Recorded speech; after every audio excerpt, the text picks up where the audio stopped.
Hello, I'm Greg Livingston, and I'm here with Justin Lindsey to talk about his game Lunaform. Justin, could you explain Lunaform for those of us who haven't seen it before? Sure thing. Lunaform is a puzzle arcade game, basically where your goal is to collect these colored stars into colored shapes. And you're swapping these shapes around to match the colors with the stars so that they'll fill up. Each level kind of represents a piece of a planet that you're building, and your goal is to try and create a solar system. Okay. And there's actually, I think it maxes out at three colors, right? You just get blue, yellow, and green. There's also a purple color, I think, on the very, very last couple levels. Oh man. Yeah, the last planet I haven't beaten yet. It gets pretty crazy. Yeah, the I think four colors is probably the max that's reasonable in that game before it just gets too insane. So is that a matter of experimentation that you arrived at four colors? Yeah, it was kind of there's kind of this trade-off in cognitive burden where like if there's too much on the screen or if it's moving too fast and there's too many kind of things that you have to think about with the different colors. At a certain point, once you some could argue that four might be too much for most people, but I think that's kind of like the top level of where you can kind of still process everything and make sense of it without it being just a whole bunch of crazy nonsense flying on the screen. I also was trying to pick some good colors for people that might be colorblind, which I recognize could be a problem with this game where you rely on the colors, but I'm hoping that the colors kind of help for most colorblind people. But that'll be up to them to decide, I think. Right. So you mentioned cognitive burden. Was there any kind of guideline regarding perception that you used when building out these levels?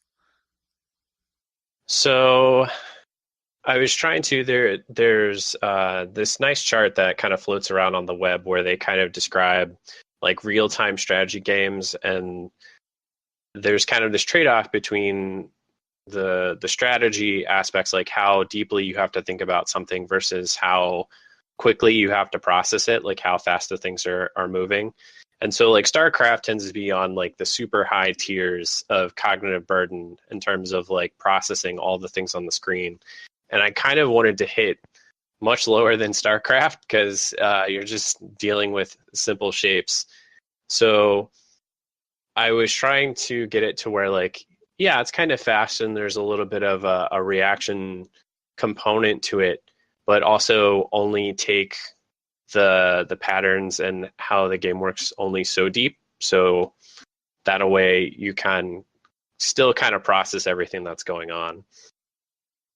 So the star showers that come in and fill in bits of your planet, they come in infinitely repeated patterns, and if I understand correctly, it's always the same sequence just repeating over and over. Yeah, that's correct. So do you imagine that players solve patterns and they'll set up like certain memorized sequences of arranging the hexes?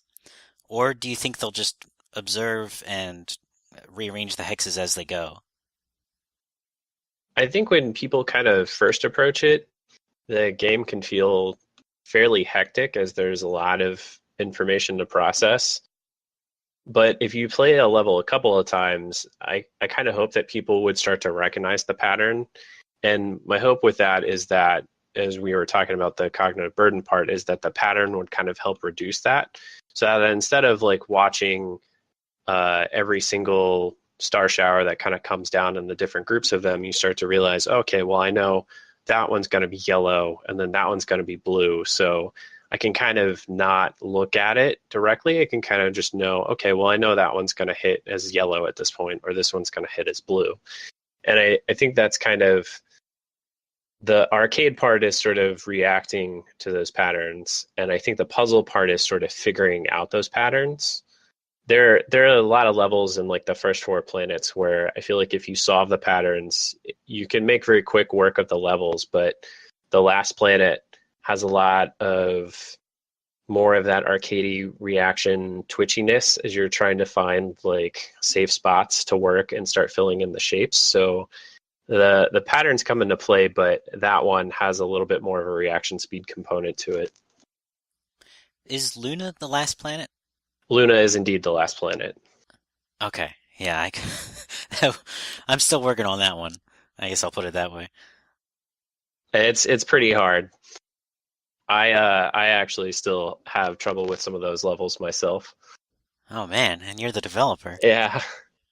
Um, I definitely feel like the first four planets are quote unquote solvable, or like I got a feel for the pattern and could kind of play without actually seeing the stars. But the black hole features some interesting star trajectories where they'll curve and twist around. And I feel like the way everything was organized, the black hole actually played more towards the Twitch side where I didn't need to memorize and I also didn't want to memorize. Like wasn't as helpful. Yeah, the black hole, I kind of came up with the mechanic of the stars kind of twisting like that.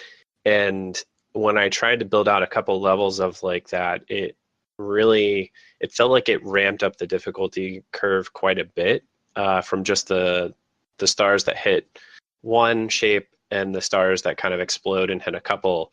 Those curvy stars kind of really feel much harder because yeah, they're more reaction based rather than the pattern. And so I kind of moved those off into the black hole as kind of like, well, here's an experiment. I don't know how people will feel about this in terms of the rest of the game, but I kind of wanted to keep it there as something that had gotten built out. Yeah, I can imagine if that got combined with the arrow blocks or something, that would be insane. So I've also noticed that when a sequence repeats, that there's a little bit of a pause time between, one shower ending and the next shower beginning. How did you figure the amount of time to leave there? So I think in some of the earlier levels, they tend to have, I think, between like 3 to 5 seconds between most of the waves, with some of the waves offset to prevent dead time on the screen. Originally, I tried it without too many breaks, but I found that those breaks are good to give people time to think and respond, especially as they're sort of learning the game. So, a sort of each playtest, I would kind of use like a pseudo binary search to find a good time. So, like if 6 seconds was too slow, I would try 3 seconds. And if that was too fast, then I might try like 4.5 and like try to tweak it that way until it kind of felt like people were making it through more of the levels and they didn't hit such a wall early on with it being too fast for them. So the other thing is I found out that when people find out they can speed everything up by like clicking and holding or like long pressing if you're on the tablets, the game tends to feel a lot better for them because they're not waiting for the inevitable to happen, because there's also the other side of it where people will get bored if they're too long. And so that tends to alleviate the boredom where like, oh, okay, I can speed this up because I know I'm going to win. Right. When you have the solution, you don't need to wait around for it to happen. Yeah, because that just feels boring when you're just sitting there and you're like, okay, well, I know I've won, but now I have to wait. I actually really liked the pause, and I didn't appreciate it at first, but maybe my second session or so, I started to realize that the pause was there and that I was actually using that time to absorb and reflect on information. Oh, that's good. That's what I was hoping people would do. So each world offers a new gameplay element. Like you mentioned that there's the large stars that hit multiple hexes, or there's the arrow panels that redirect stars. And each world, when it introduces a new idea, the first level is the easiest one. But those first like tutorial levels can also be kind of tricky in their own respect. So how did you hit that sweet spot where you were able to teach what the new thing was about without being pedantic or boring? Yeah, it was actually a real challenge. I tried to start off basically with like a simple or a quick win and then try to curve the difficulty up with each level until like the later levels of the planet. And mostly I tried to make it so the first two levels are really about just learning the mechanic and using it and like recognizing the mechanic and trying to repeat it a couple times so that by the time you hit really around the third level of that planet, then you're like, okay, I kind of understand the mechanic, and now I'm getting like my first real challenge of applying this mechanic. Especially with the arrow ones, the locked hexes tend to throw people off because it's the first time that, oh, I can't do the thing that I've been doing the whole game, which is switching the shapes around.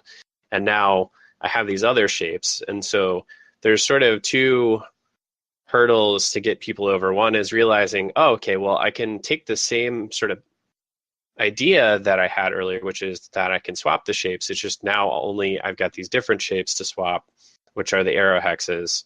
So I can apply that same idea, but now something different happens with these where they redirect the stars. So I kind of tried to build it out where you just have like two simple redirections on the first level, and then now the second level I think has 4 redirections that you have to do, and then by the time you get to the third one, you have to kind of really kind of work through, okay, which direction are these things going? Okay.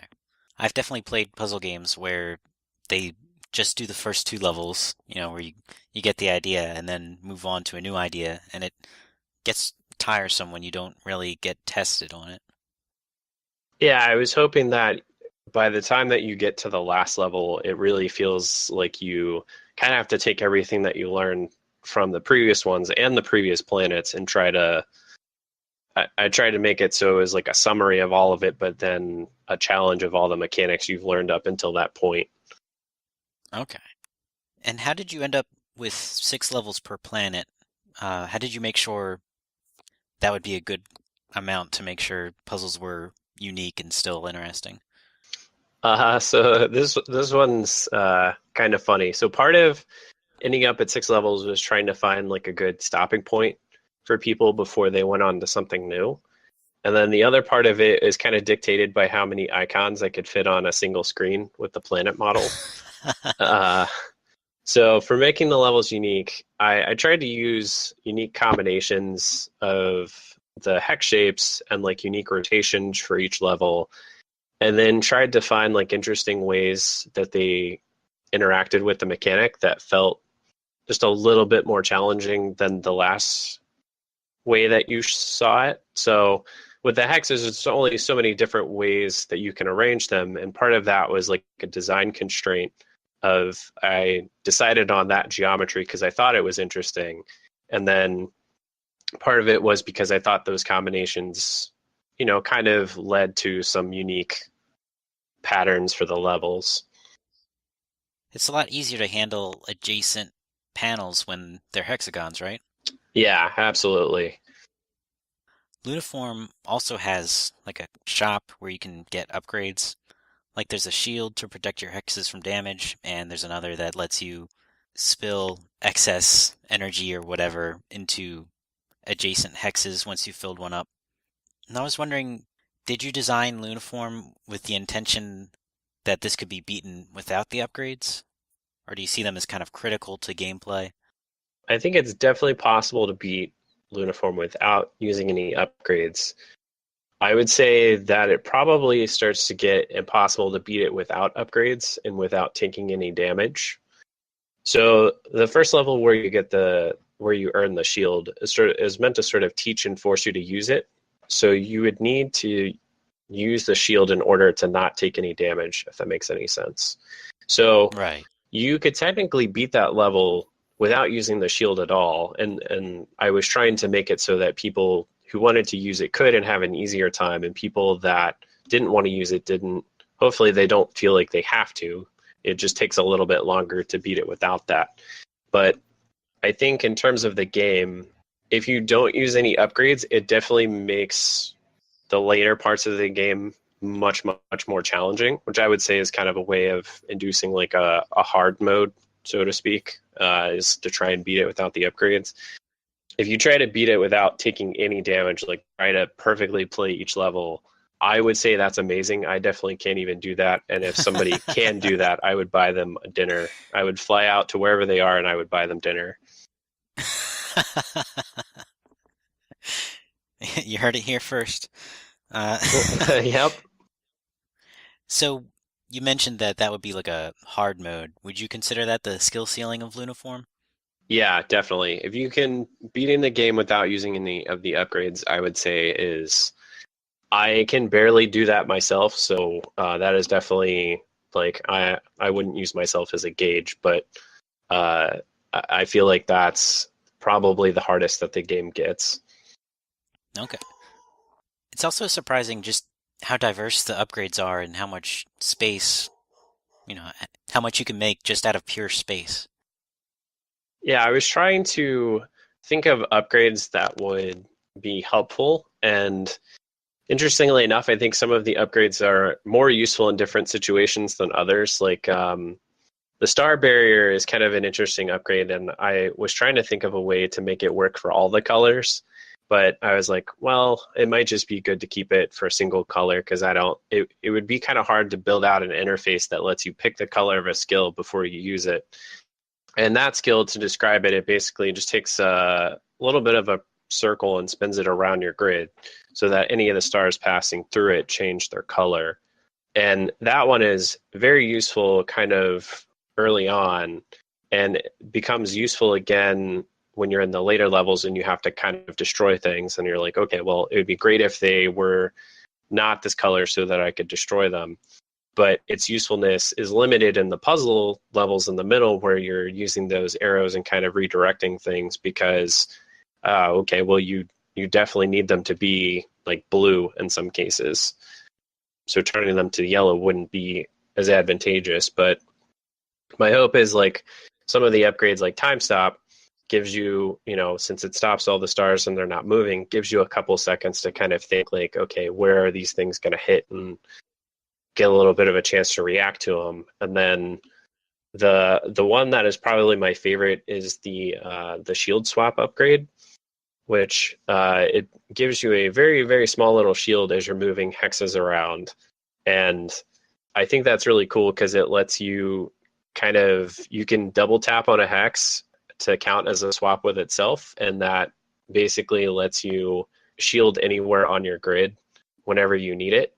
So I think there's a lot of interesting, I don't know, gameplay that you can do with that upgrade. Yeah. And finally, when it comes to the theory of video games, what do you think is the most important? The game itself, the developer, or the player? This is a good question. So I would say that I think all three are important, but I think to me the player is the most important. And the reason why I'd say that is the player is the lens through which the game is interacted with. And it's that lens through which you see how your game kind of affects people. And I think part of the challenge is communicating in such a way that anyone who's playing the game would receive the feelings or the fun that you're intending. I kind of look at the game and the developer as the tools that are crafting that experience. And I would say at Gamescape, for example, the lens of a 5-year-old child playing the game kind of differs from the lens of an adult or even like a 10-year-old playing the game. They're each going to have a different experience, and the 5-year-old might be the most frustrated by the controls or the difficulty. But I think like the adult or the 10-year-old might have a really good time and really enjoy it and spend some time with it. So I think developers kind of need good observational skills to iterate on the game and get better at communicating with all the different kind of players who might play the game. But it's ultimately the players that are going to be the ones having the experience. Like I have an experience as a developer creating it, but really what it's about is the experience that people get playing it. So I kind of think the players are the most important. It sounds like you're concerned about a wide spectrum of players, too. Yeah, actually, one of the things I had when I was first creating this is I kind of wanted to build a game that wasn't violent, uh, which is just sort of because I myself play lots of games that tend to be on the role playing side and have lots of combat, and I find combat very interesting. But as a challenge, like, okay, well, not everybody likes violence. And so I was trying to think of like, oh, okay, well, what's kind of something that's not violent? And so that's kind of, this is where I ended up, I guess. Yeah. I mean, it's still fast and exciting and makes you think, but it's not like uh, nobody's exploding. Yeah, and I mean, exploding people are a lot of fun. It's just kind of something to think about that not everybody enjoys exploding people. Yeah. All right. Well, thanks for joining me. Lunaform is currently out. Could you tell us what platforms? Yeah, so it's currently out on Steam. It's also available on the Google Play Store and the Apple iOS Store. And if you don't like Steam, you can also get it on itch.io. And Steam and itch.io have builds for PC, Mac, and Linux. Nice. Yeah, I know not everybody's happy with DRM, so Yeah, I wanted to make sure that there was a DRM free option as well. nice. Well, thanks for talking. Yeah, thanks so much, Greg. I really appreciate it.